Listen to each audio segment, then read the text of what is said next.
Rebonjour! Quatrième coup de cœur, un livre parfait pour les jours de pluie, parce que c'est aussi une réalité, en été. Donc, je vous présente Un grand jour de rien de Béatrice Almagna, publié chez Albin Michel Jeunesse, qui est un album destiné aux plus vieux cette fois-ci, donc 9-12 ans.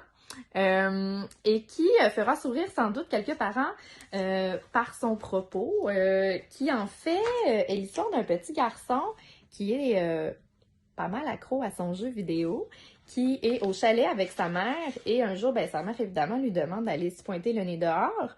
C'est une journée grise, ça lui tente pas trop, donc il cache le jeu dans sa poche, part à l'aventure dans la forêt, mais malheureusement échappe son jeu vidéo dans un lac. Donc, ça va l'oublier après avoir passé l'étape de la panique. À découvrir tout l'émerveillement que la nature lui offre. Donc, les illustrations sont extraordinaires parce qu'on voit vraiment à travers les yeux de l'enfant à quel point c'est un terrain de jeu aux 1000 possibilités, la nature. Et il y a aussi un petit clin d'œil à la fin plus nostalgique et sensible. Donc, on comprend que cet amour de la nature dormait en lui. Puis ça avait été transmis par son papa. Son papa qui est absent de sa vie, donc ça peut être un livre qui vous amène à exploiter le thème du deuil ou encore de la séparation. C'est assez flou. On peut vraiment y aller avec l'interprétation des enfants sur ce thème. Il y a aussi une fin heureuse, rassurez-vous. Donc il y a un joli moment créé aussi avec la maman à la fin de l'histoire. Mais c'est un livre aux 1000 possibilités. Et un livre parfait pour égayer un jour de pluie, donc à garder tout près de vous. Bonne lecture! Allô tout le monde! Alors, c'est le moment de vous dévoiler mon quatrième livre de mon top 5. C'est un livre qui va amener de belles discussions avec vos tout-petits. Je dirais peut-être entre 3 ans et 7-8 ans. Qui sont parfois un petit peu demandants et qui ne comprennent pas toujours sont où les limites. Donc, je vous présente sans plus tarder le livre Just One More. C'est un livre écrit et illustré par Jennifer Hanson Rowley et c'est illustré au pastel gras, donc ça donne vraiment un visuel intéressant qui fait différent aussi des autres graphismes.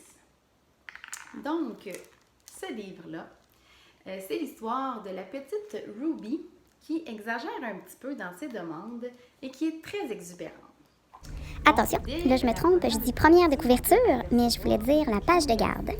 Donc vous allez comprendre aussi pourquoi je l'ai choisi pour le top 5 estival. Ici, déjà, on peut venir aborder les couleurs, les saveurs en anglais, ça peut faire une belle révision de vocabulaire. Et le texte n'est pas très long, donc c'est excellent pour la compréhension. Donc Ruby, elle demande toujours une petite minute de plus ou encore un petit peu de temps, jusqu'au jour où elle demande encore, excusez-moi, j'ai de la misère, encore une boule de crème glacée de plus. Alors, ici, on peut s'imaginer qu'il va se passer quelque chose de dramatique pour Ruby. Et là, c'est intéressant de venir questionner les enfants sur ce qu'ils pensent qu'il va se passer.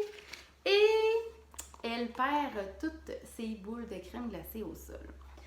Ce sont mes 2 pages préférées du livre parce que c'est vraiment là qu'on peut avoir des discussions avec l'enfant, à savoir comment elle va réagir. Toi, comment tu aurais réagi? Est-ce que tu aurais de la peine? Tu serais fâchée? Et ensuite, on suggère à Ruby, au lieu d'en avoir trop, pourquoi tu ne te contenterais pas de seulement une boule de crème glacée? Alors, on peut amener aussi la notion de l'exagération, de se contenter de ce qu'on a, de l'apprécier. Et la suite du livre est quand même assez cocasse parce que Ruby, dans toute son exubérance, elle a compris qu'avec juste un, elle pouvait avoir beaucoup. Donc, oui, elle s'amène seulement un jouet dans le bain, mais elle choisit le plus gros. Et pour l'heure du dodo, elle choisit aussi le livre le plus épais. Et à la fin, ça se termine tout en douceur parce qu'on comprend que des fois, on peut avoir seulement une chose, mais qu'il y a des choses qu'on ne peut pas se limiter à un, donc comme les petits bisous avant le dodo. C'est toujours mieux quand il y en a plusieurs.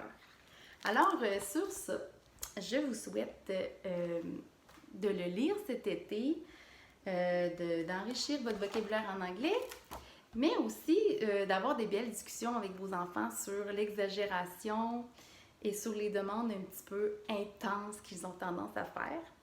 Et donc, à traîner avec vous à la crèmerie cet été. Bye bye!